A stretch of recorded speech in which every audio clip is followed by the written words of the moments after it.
கர்த்தரும் இரட்சகருமாய் இருக்கின்ற ஆண்டவராகிய இயேசு கிறிஸ்துவின் நாமத்தினாலே உங்களை நான் வாழ்த்துகின்றேன். இந்த புதிய நாளுக்குள்ளாய் நானும் நீங்களும் பிரவேசித்திருக்கும் பொழுது தேவனுடைய கிருபை, தேவனுடைய தயவு நம்மை இம்மட்டுமாக வழிநடத்தி வந்திருக்கின்றபடியினாலே அவருக்கு துதிகளையும் ஸ்தோத்திரங்களையும் நாம் செலுத்தும்படியாக இந்த காலை வேளையில நாம் கடந்து வந்திருக்கின்றோம். இந்த புதிய நாளுக்குள்ளாய் நானும் நீங்களும் பிரவேசித்திருக்கும் பொழுது கர்த்தர் எவ்வளவு நல்லவர் என்பதை நானும் நீங்களும் அறிந்து கொண்டவர்களாக இந்த நாளுக்குள்ளாய் நாம் பிரவேசித்திருக்கிறோம்.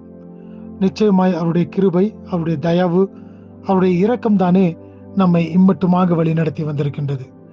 நாம் தாயின் வயிற்றிலே தோன்றின நாள் முதற்கொண்டு இம்மட்டுமாக நம்மை கர்த்தருடைய தயவு தானே நம் மீது காணப்பட்டபடியினாலே இம்மட்டுமாய் நானும் நீங்களும் கடந்து வரும்படியாக தேவன் நமக்கு உதவி செய்திருக்கின்றார்.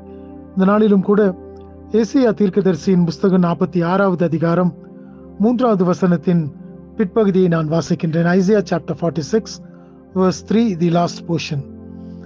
தாயின் வயிற்றில் தோன்றினது முதல் உங்களை ஏந்தி, தாயின் கற்பத்தில் உற்பத்தியானது முதல் உங்களை தாங்கினேன். இந்த வசனத்துல நாம் பார்க்கும் பொழுது கர்த்தர் நம்மை எப்படியாக தாயின் வயிற்றிலே தோன்றின நாள் முதற்கொண்டு இம்மட்டுமாக நம்மை எப்படியாக வழிநடத்தி வந்திருக்கிறார் என்பதை இந்த இடத்துல மிக நேர்த்தியாக அழகாக நாம் பார்க்கக்கூடியதாய் காணப்படுகிறது. அப்படி என்று சொன்னால் நானும் நீங்களும் ஒவ்வொரு நாளுக்குள்ளாய் பிரவேசித்து வரும் பொழுது நாம் நம்மை திரும்பி பார்ப்போம் என்று சொன்னால் தாயின் வயிற்றிலே தோன்றின நாள் முதற்கொண்டு ஏதோ சில வருடங்கள் மாத்திரமல்ல, நாம் நம்முடைய தாயின் கருவிலே உண்டான நாள் முதற்கொண்டு இந்த நாள் முடிய நம்மை அவர்தானே தாங்கி வழிநடத்தி வந்திருக்கின்றார். இந்த தேவன் தாமே ஒவ்வொரு நாளும் நம்மோடு கூட இருந்து நம்மை வழிநடத்துகின்றவராய் இருக்கின்றார். ஆம், எனக்கு பிரியமான தேவச்சனமே, நானும் நீங்களும் அநேக வேளைகளிலே சோர்ந்து போய்விடுகிறோம்.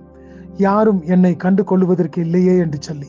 ஆனால் இந்த வசனத்துல பார்க்கிற விதமாக நம் தேவன் தாமே ஆதி முதற்கொண்டு இந்த நாள் வரை நம்மோடு கூட இருந்து நம்மை தாங்கி வழிநடத்தி நமக்கு வேண்டிய எல்லா கிருபைகளையும் ஒத்தாசைகளையும் செய்து அவர் நம்மை வழிநடத்தி வந்திருக்கின்றார். ஆகினால் தானே ஒவ்வொரு நாளின் காலை வேளையிலும் வரும்பொழுதும் கூட அவரை நாம் நினைவு கூறுகிறோம். ஏன் நினைவு கூறுகிறோம்? கர்த்தர் நமக்கு மறுபடியும் கூட ஒரு புதிய நாளை தந்திருக்கிறார் என்று சொல்லி. எத்தனையோ பேர்களுக்கு இல்லாத ஒரு கிருபை, ஆசீர்வாதத்தை தேவன் நமக்கு தந்திருக்கின்றார். நானும் நீங்களும் அவருக்குள்ளாக எப்படிப்பட்டவர்களாக நாம் ஜீவிக்கின்றவர்களாக இருக்கின்றோம். இப்படிப்பட்ட ஆசீர்வாதங்களை பெற்று நாம் அனுபவிக்கும் பொழுது கர்த்தர் எனக்கு இப்படிப்பட்ட நன்மைகளை செய்திருக்கிறாரே என்று சொல்லி அவருடைய நாமத்தை துதித்து ஸ்தோத்திரிக்க நாம் கடமைப்பட்டவர்களாக இருக்கின்றோம். இல்லை என்று சொன்னால் நாம் எப்பொழுதோ நிர்மலமாக இருப்போம். ஆனால் கர்த்தருடைய கிருபையும் அவர் நம்மை தாங்கினபடியினாலே, அவர் நம்மை தெரிந்து கொண்டபடியினாலே, தாயின் கற்பத்திலே நம்முடைய கரு உருவாகும் பொழுது அவருடைய கண்கள் கண்டது என்று சொல்லி நாம் வேதத்துல பார்க்கிறோம். அப்படிப்பட்ட தேவனாகிய அவர் தாமே இந்த நாள் வரை நம்மை நடத்தி வந்திருக்கின்றார். இந்த நாளுக்குள்ளாய் பிரவேசித்திருக்கும் பொழுது அவர் தாமே நமக்கு கிருபையையும் ஆசீர்வாதங்களையும் தந்து நம்மை நடத்துவாராக. இந்த நாள் முழுவதுமாய் தேவனுடைய ஆசீர்வாதம் நம்மை தாங்கட்டும் என்று சொல்லி அவருடைய கரங்களிலே ஒப்பு கொடுத்தவர்களாய் இந்த நாளுக்குள்ளாய் நாம் கடந்து செல்லுவோம்.